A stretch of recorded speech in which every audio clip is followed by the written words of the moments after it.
અટાણે મને ફોન આવ્યો અહીં માળિયા હાટીના અમારા લુવાણા સમાજના શાસ્ત્રી કેતનભાઈ પેરાણીના દીકરાનો કે અહીંયા અમારા જે જૂના ઘર છે હવેલી કહેવાય ત્યાં કબૂતર બીમાર છે. હા જયભાઈ બોલો તો ભાઈ. મારું નામ જય કેતનભાઈ પેરાણી, મૂળ માળિયા હાટીના. આ જગ્યા ઉપર અમે હવેલી પાસે જૂનું ઘર છે અમારું. બરાબર. અસંખ્ય પક્ષીઓ છે, તો કે અમે ચણ નાખીએ એટલે અસંખ્ય પક્ષીઓ આવે અલગ અલગ. બરાબર. કબૂતરે આવે અને આ એક કબૂતર ઉપર આપણું ધ્યાન ગયું કે બીમાર છે, એટલે અમે વિશાલભાઈ રાજને ફોન કર્યો અને એને લઈને અહીંયા આવી અને કબૂતરને રેસ્ક્યુ કરવા માટે થઈને અમે અહીંયા આવ્યા. કાંઈ વાંધો નહીં. હવે આપણે આ કબૂતરનું અને આપણે આ ફોરેસ્ટ વિભાગને સોંપવાનું છે.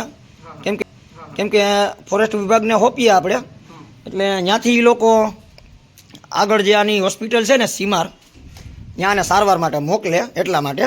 તો ખરેખર જયભાઈ તમને પણ ધન્યવાદ કહેવાય આ વાતનો કે તમે આ કબૂતરનો જીવ બચાવવા માટે તાત્કાલિક મને ફોન કર્યો, એ બદલ તમારો ધન્યવાદ. બસ ભગવાન આવી સેવા આપણે બધા ભાઈઓને ભેગા થઈને કરવા દઈએ.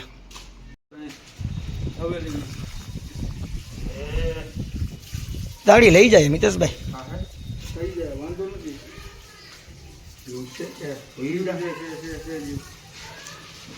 ડોકી નાખી ગયો, બીજું કાંઈ નથી. વરસાદમાં ઉડ્યું ને લાગેલું લાગે એમ તો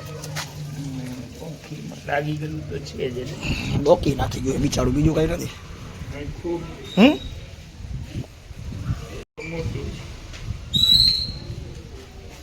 ઓલું ખોખું ક્યાં ભાઈ આપણે લઈએ ભાઈ?